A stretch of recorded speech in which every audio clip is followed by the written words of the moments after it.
welcome to the Stronger Than My Excuses show. Good mental health in transitioning athletes. Because you're not there, you don't live it, you don't breathe it. Can I ask a question? A few of you have mentioned things about finances and not having the resources to necessarily do everything you'd like to.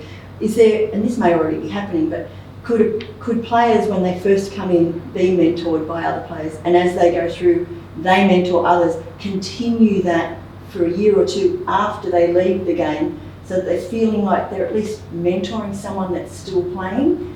I don't know. I think that would be ideal, but I also go, it's a tough situation in terms of, someone who has the time to be able to do that.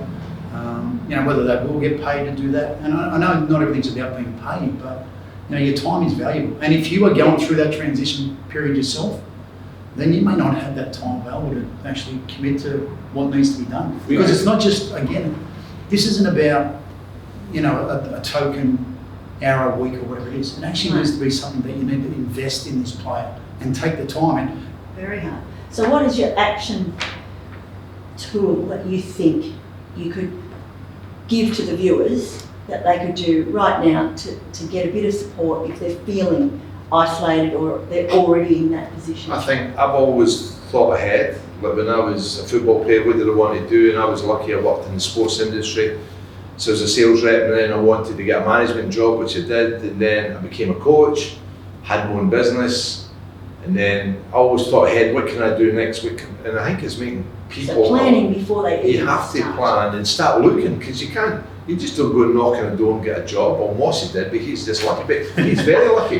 But when Kwas finished playing, what did you do? What did you do? I was very fortunate enough that the club got a job at the club. Yeah, the club gave me that opportunity. Yeah. So he was lucky. He was lucky, but that had its issues as well. And absolutely. then, so he's been very fortunate. Michael's been fortunate, obviously, because his profile was a big profile player. That helps. If you're a run-of-the-mill player at a club, a team, it's hard, and that's when I think it's going to our sponsors. What we've done with quite a few boys now, getting sponsors involved where they can give their time and effort to, and not get paid for it, but just actually getting them used to a working environment. Because now with and I know rugby league's been going longer than soccer, now we've been 15 years, now it's the last boys who started as full-time players are starting to retire now. That's the issue now, is getting these ones over the last 5 years when boys have been dropping out. It's been a problem. I think identifying potential sponsors who can bring these guys in. But Mossy's done a lot of leadership talks to some of our sponsors, which has been down hugely. And players don't have that confidence. How can I go and speak to these guys who are earning hundreds of thousands of dollars? But what sports people have, they've got that drive, ambition. They've made it to the top of their sport because they've got something. People want that. People in that industry and sponsors, they want people to come and share that with people. So to me, clubs can start engaging sponsors better, not just to get the money off them, but actually use their assets and their infrastructure that can actually train our players a bit better. I don't think players, I think players underestimate the skill set that they have in relation to discipline, work ethic, the way they go about and what they've managed to do to achieve what they did.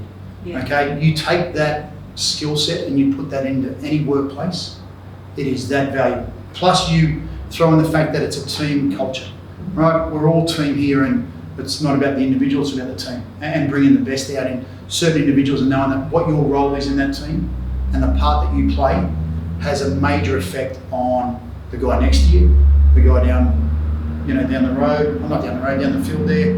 Everybody plays their part to ensure that success, and we're all striving for the same thing.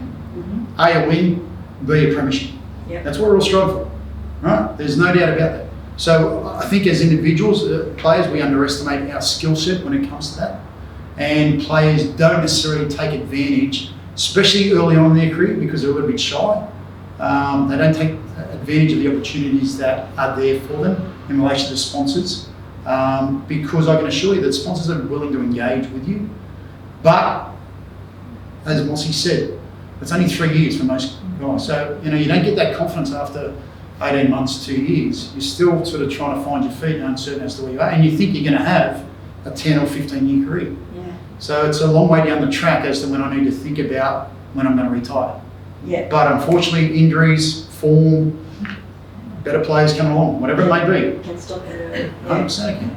Adam? No, I think, clubs, PFA, they need to ensure that there's going to be a good support staff there for those players that are finishing up, and there is a pathway for them, and you've got to encourage them. You almost got to push the athletes to say, okay, you're heading to this point where you're going to stop playing. What would you like to do? But ask the question. Absolutely, Ask the question. absolutely. Not just cast them aside, or there's that higher echelon of player that really easily falls into the media. That's not for everyone. No. You've got to ask the player, even go to the family members, ask them what can we do to help with retirement moving forward. Is there anything that they want to engage in? And sort of push them down that path. Great. At the moment, I know NRL are doing great things with it, and they've obviously got a lot of staff involved with that space, but the A-League in football in this country is a few years behind. Yeah. And probably a lot of other. And I think it's a valid point when you talk about the family. Yeah. Right? We're talking about players here and what they go through.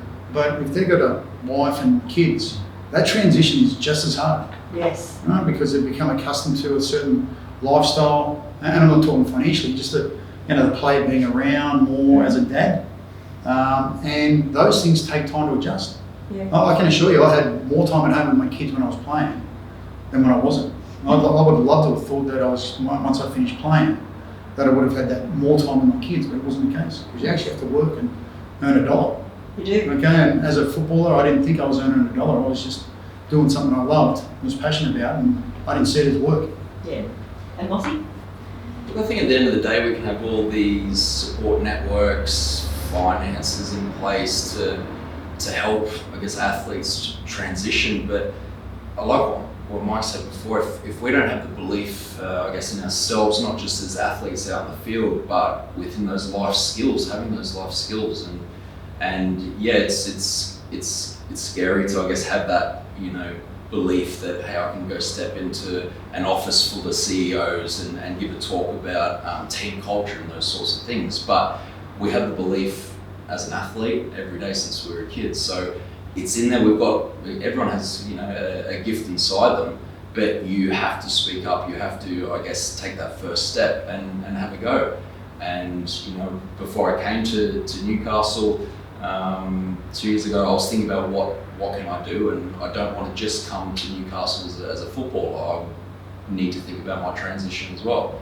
And I was fortunate that Lawrie McKinna and Ernie Merrick were here, and they were two of the biggest influences in my career. But again, I knocked on his door. I knocked on the boss's door. I had chats. A lot of players are too shy to do that. Takes a bit of courage. It does. Yeah. Because for a number of reasons, you don't want to think your coach or chairman think, gee, this guy's head's elsewhere. He's thinking about working in business and boosting his profile. He's not worried about the job on the pitch. But if anything, I think my performances and definitely my love for the game has almost grown on the field, because I've taken that stress away. I don't go home and just sit there and stare at a wall and My think dad thinks about you're a great golfer. training the next day.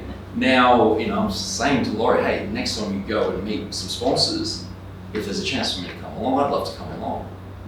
So, And what Michael said there about the family is that's a huge point, because when the boys actually hit the wall, they've come to the end of the career, they've not got anything. It's the family that suffers when you're sitting in there going, well, yeah, you're maybe at home a bit more then because you've no job, but then the pressure starts coming, because when your last pay comes in, month after month, and we've all been through it, we've all done it. I've done it when you, in between jobs, in between coaching jobs, in between playing contracts, you still have to pay the bills. So then it affects the wife, so then they're you're a bit of arguing back and forward, that affects the kids, that affects everything.